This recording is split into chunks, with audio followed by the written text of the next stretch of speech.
Dear all, welcome to the playlist of sensors and transducers. In this video, I'll be discussing about variable inductance transducer. In order to get the previous video link, you can click on the I button. Let us understand what do you mean by variable inductance transducer. Actually, the variable inductance transducer that is mainly working based on the principle of variable inductance. Okay, let us understand how does it operate.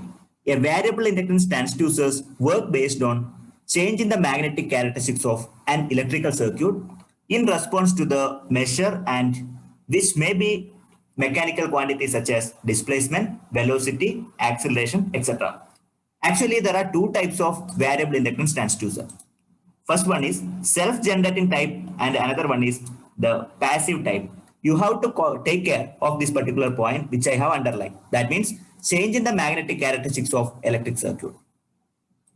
Let us discuss how it can be classified. Moving on to the classification, the variable inductance transducers can be broadly divided into two. First one is self-generating type, second one is passive type.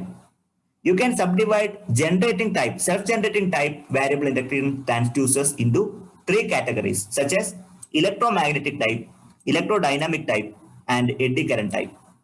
Moving on to passive type, the passive type variable inductance transducers can be broadly divided into three: variable reluctance type, mutual inductance type, and finally linear variable differential transformer. So these are the sub-classification of passive type variable inductance transducers. First of all, I would like to discuss about what do you mean by self-generating type variable inductance transducers. So let us move on to the discussion. First of all, I would like to familiar what is self-generating type variable inductance transducers. You have to study what do you mean by self-induction. In fact, voltage is generated because of the relative motion between the conductor and the magnetic field. Okay, the type of self-generating type transducers are as follows: electromagnetic type, electrodynamic type, and eddy current type. First of all, I would like to speak about electromagnetic type self-generating type transducer. What do you mean by electromagnetic type variable inductance transducers? Basically, it is having two components. First one is permanent magnetic core, and there is a coil also, permanent magnetic core with a suitable amount of coil. And the second thing is ferromagnetic material, where the moving body will be connected to ferromagnetic material. That means whenever moving body is connected to ferromagnetic material, the magnetic field will be getting changed. Actually, when the ferromagnetic material is in motion, the voltage generated in the coil due to electromagnetic induction. So it helps to identify the angular speed. I'll take you the circuit diagram of electromagnetic type variable inductance transducers. You can have a look on the electromagnetic type variable inductance transducers. So please concentrate in this diagram. So this is your ferromagnetic material where the moving body will be directly connected to ferromagnetic material. Number one. Number two, we are having a permanent magnet which is having north pole and the south pole. Here we are placing the coil in this manner. Okay, coil. These are the turns of the particular coil. So imagine that this is a 3D man. Actually, the diagram is 2D. Just imagine in a 3-dimensional manner. You will understand that. First of all, the ferromagnetic material that is getting fluctuated depends on the object. So mechanical body has been connected to ferromagnetic material. Whenever ferromagnetic material is getting varied, what is going to happen? There is a change in magnetic field. That change in magnetic field, because of change in magnetic field, the voltage induced at the coil that is getting varied. That means the mechanical motion that is directly proportional to the output voltage generated. The motion, the mechanical motion, you can say the mechanical motion that is directly proportional to the voltage generated across the coil. Okay, if the velocity is very much high, the output voltage generated is high. You have to remember the formula. The inductance that will be depending on the number of turns, then permeability, then area of cross section of the coil, then length of the coil. You can have a relation also, L is equal to N square mu A upon L. This relation will be applicable for electromagnetic type variable inductance transducer. Okay, so that you can able to measure displacement, velocity, etc. So this is the way how electromagnetic type variable inductance transducer operate. Moving on to the second subclassification, electrodynamic type variable inductance transducer. Let us understand the basics of electrodynamic type variable inductance transducer. Actually, the coil moves within the field of magnet. And also the turns of the coils are perpendicular to the intersecting magnetic lines of force. Okay, both are perpendicular. When the coil moves, it induces the voltage which is proportional to the velocity of the coil. So you know the working of DC generator. Okay, Faraday's laws of electromagnetic induction. Same thing can be applied over there. And you can able to calculate the total force generated in the magnetic field also. You know magnetic flow meter. Magnetic flow meter works based on electrodynamic type variable inductance transducer. So this principle behind magnetic flow meter is the same manner, the same. Okay, I will take you the diagram. I will show you the diagram. Actually, you can able to see the two diagrams related to electrodynamic type. The first diagram that is mainly used for measurement of linear motion, where the second diagram will be suitable for measuring the rotational motion, especially circular motion. Moving on to the first diagram, it is known as permanent magnet electrodynamic type variable inductance transducer. Here you can able to see the permanent magnet. Here north pole and south pole is available. So there will be always electromagnetic lines of force that will be passing from north pole to south pole. I think in PU classes you must have studied about magnetic mapping. So it will always travel from north pole to south pole. At the middle, you are placing the coil. So there is a coil which is having which is having certain amount of turns n and a suitable area and length. You know that the moving body will be directly connected to this particular coil, moving body. Okay, it is under motion. Depends on the movement. What is going to happen? The coil that will be cutting to the electromagnetic lines of force. Both are perpendicular. Okay, the coil as well as magnetic lines of force, both are perpendicular. Because of that, the EMF will be induced across the coil. The EMF which is inducing across the coil, that will be directly proportional to the movement. That can be directly visible here. So this can be used for the linear motion measurement of linear motion. If I talk about the rotational motion, suppose circular motion. Okay, so we have north pole and south pole. Obviously, there will be always a magnetic lines of force between north pole and south pole, like this. Okay, you can write it as flux phi. Phi means a group of magnetic lines of force. It is expressed in terms of Weber. That magnetic lines of force that will be cutting to the coil. Since the coil is actually rotating in a circular fashion. So this is your moving body. Moving body is connected to the coil, then it is under the motion. Then the magnetic lines of force that is cutting to the coil, this results the EMF which is generating across the coil. As the number of turns of the coil increases, the induced EMF also getting increased. Moreover, the speed, if the rotational speed is very much high, in parallel, EMF generated also will be high. So that motion is directly proportional to output voltage. This is very clear. Okay, so that is regarding electrodynamic type, rotational type variable inductance transducer. Okay, now let me discuss about the third type, eddy current type variable inductance transducer. You know what is eddy current? So we can explain eddy current with the help of Faraday's laws of electromagnetic induction. So because of Faraday's laws of electromagnetic induction, the induced EMF that will be generating on the conductor. Afterwards, there will be a circulating current that will be generating in the conductor. That circulating current is known as eddy current. So eddy current will be depending on the changes in magnetic field. You know, the diagram of eddy current type variable inductance transducer. You can have an observation of rotating shaft. This is your rotating shaft. See, there is it performs circular motion. Okay, so one of the major application I wanted to tell you, it is applicable in the automobile for speedometer. Okay, so there is a rotating shaft. Here you can able to see a permanent magnet, north and south pole. As the shaft is rotating, the permanent magnet is also going to rotate. That is very clear because it is coupled. And you can able to see that steel cup as well as aluminum cup. Okay, these are the two strips which are placed over there. Okay, now the one end of aluminum cup that is connected to the dial through a spring. So this spring will provide the controlling torque, TC, controlling torque. So that is directly connected to dial and pointer where you will be getting the reading. For example, speedometer, how you are getting the speed? Based on the eddy current type variable inductance transducer, it will convert the mechanical motion into electrical quantity. Okay. Now, let me explain how does it operate. As the rotating shaft operates, whenever rotating shaft moves, the permanent magnet is also getting operated. Okay, because of that, the eddy current that will be generating the rotating shaft. As the eddy current will be producing the shaft, what will happen? It creates the damping torque. It will be definitely it will be creating the damping torque. Whenever controlling torque is equal to damping torque, you will be getting the reading. Okay. So eddy current actually will be generating in the steel cup. Okay, definitely that will induce the torque at rotating shaft. So as the motion increases, obviously you will be getting the reading also. Okay, the reading will be more as the motion, as the speed or displacement. You can talk about the speed as the displacement, as the speed increases, the reading also become high.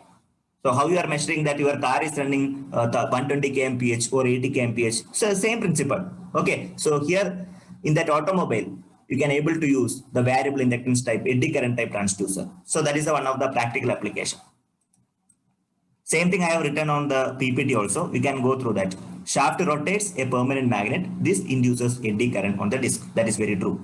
The eddy current produces the torque, which rotates the cup against torque of the spring. That means the torque which is generating the spring and the torque which is produced by the cup, that both are opposite. A pointer attached to the cup that indicates the rotational speed of the particular shaft. Okay, how the shaft is rotating, that will be directly indicated. So that calibration can be done if you want to go for higher range. And also you can able to measure, the eddy current type tachometer can measure the speed up to 12,000 RPM. That is also a great thing. Application, as I told you, that it can be used in automobile speedometer. So these are the various application of eddy current type variable inductance transducer. Okay, diagram also I have explained. I will explain the passive type, second category of variable inductance transducer. Let us understand what do you mean by passive type variable inductance transducer. Regarding passive type, it can be divided into three: variable reluctance transducer, mutual inductance transducer, and finally LVDT. First and the foremost, I would like to discuss about variable reluctance transducer. You know what is reluctance? So reluctance is actually opposition of electromagnetic lines of force in the magnetic circuit. So reluctance is actually we are preventing by using a material or any other object. We are preventing the magnetic lines of force. Reluctance can be written as L divided by mu into A, where L is the length of the material and A is the area of cross section of the material, and mu is known as permeability of the material. So reluctance is directly proportional to length and reluctance is inversely proportional to area of cross section. Like resistance, in case of electric circuit, you are telling that R is equal to rho L divided by A. Same manner, we can write it as an analogous quantity. Both are analogous.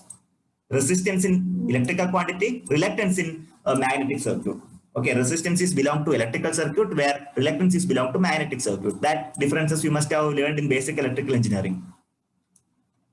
Coming to the topic, I'm going to explain about variable reluctance transducer. It obeys the reluctance of the magnetic circuit.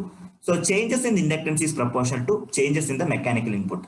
So the quantities such as force, pressure, displacement, acceleration can be measured by using variable reluctance transducer. Let me clarify with the help of a simple diagram. As you can see, so this is a variable reluctance transducer. Okay, it is very clear. You can have a look on the particular circuit diagram. So we have a material, armature. It may be a conductor, armature. So mechanical object that is connected to this particular moving body, armature. It may be a ferromagnetic material. You know that this is a permanent magnet. Permanent magnet. I'll be calling P. P stands for permanent magnet. Okay. Or else you can use the electromagnet also, no issues. So let me take you, this is an electromagnet, not permanent magnet. I'll be assuming that because coil is there, no? So I have to say that this is an electromagnet. So if there is an electromagnet, you can see the electromagnet. Let me call E. E stands for electromagnet. Clear? Now, there is a coil, suitable winding has been provided, and you have an exciter also. You are going to provide a supply, exciter. This is for the meter. Okay, this is for the meter. According to that, you can able to provide the excitation. Clear? Whenever I am going to provide the excitation, what is going to happen? The electromagnet become permanent magnet. Electromagnet is become permanent magnet. So there is always an air gap L. Okay, there is an air gap length. This is air gap length. Okay. Now, depends on the movement. An object is under motion. Mechanical body is connected to armature, a conductor. Whenever conductor is actually moving, the air gap will be changes. Air gap is getting changed. So as you know that reluctance is directly proportional to length. Okay, if the length is length between these two surfaces are very less, that means reluctance is also getting less. Clear? Reluctance is reduced. With respect to changes in reluctance, what is going to happen? The output is getting varied. Okay, so you are going to measure the movement with in terms of reluctance. That is exactly happening over there. So this meter gives the suitable indication. So with respect to reluctance, whenever the movement will be changing, reluctance also getting varied. This is the way how variable inductance transducer operate based on the reluctance principle, based on the reluctance. Okay, with respect to motion, reluctance also getting varied. Okay, so that reluctance that prevents electromagnetic lines of force. So this is actually based on eddy current type of variable reluctance transducer. You can able to observe we have an electromagnet iron core. You can able to see this is an iron core. You are going to provide a suitable winding. Okay, then this is a conductor. You can say iron material, and you are connecting the mechanical object over there. Suppose displacement have to be measured. You have to measure the displacement. So this is an air gap. Suppose if the target ion is very much closer to the magnet, electromagnet. Okay, this magnet. What will happen? The air gap length is reduced. Air gap length is reduced. If the air gap length is reduced, reluctance also getting reduced. So the output voltage is getting increased. I hope it is very clear. So this is the way how the variable reluctance transducer getting operated. Based on the principle of reluctance, you have to take care of the parameter of reluctance. That's the main criteria here. Now I would like to discuss about the second criteria, mutual inductance type transducer. You know, it comprises of two coils. First one is called energizing coil. I'll take you. This is actually energizing coil. There is an exciter. X stand for energizing coil. Okay. Now, there is a pickup coil that is called Y. Y is the pickup coil. You can call it as a secondary coil. This is primary coil. Y is the secondary coil. Energizing coil and a pickup coil. You can explain in that manner. Suppose you are using an armature conductor. Your mechanical body is connected to the armature. It's a conductor, ferromagnetic material. As the armature moves towards the particular arrangement, what is going to happen? Air gap is getting varied. Air gap is reduced. As the air gap reduces, the reluctance also getting reduced. That you know. Because reluctance is directly proportional to length. You have to recall once again, very important. Reluctance is directly proportional to length. Okay. As the length reduces, reluctance also reduces. Suppose if the length is increased, in parallel reluctance also getting increased. So based on the value of reluctance, what will happen? So based on the value of reluctance, if the reluctance is very much high, your output is getting reduced. Okay, that means your armature, suppose your armature come closer. Suppose your armature is coming very much closer, it blocks the magnetic flux. That means because of this, output voltage comes down. Okay, you can recall the expression M is equal to K into square root of L1 L2, where K is known as coefficient of coupling. Coefficient of coupling for ideal case, we will treat entire primary flux will be cutting at the secondary side, linking with the secondary side. Ideal case, it will be 1, but that never happens. Because of practical constraints, that never happens.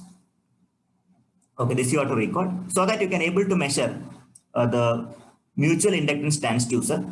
You can able to measure displacement using the mutual inductance transducer with respect to the reluctance. Okay, so here you are going to provide the excitation at the primary side. The flux will be generated to the secondary side. By using the motion, you can able to reduce the value of flux. So if the flux is very much less, that means output to voltage is getting reduced. Suppose if the armature part is very much closer to the electromagnet, obviously flux will be reduced. If the flux is reduced, means output will be less. Okay, so that you can able to measure the movement with the that will be directly proportional to output voltage. I hope you understood. So this is regarding mutual inductance transducer. So I have referred the following textbooks.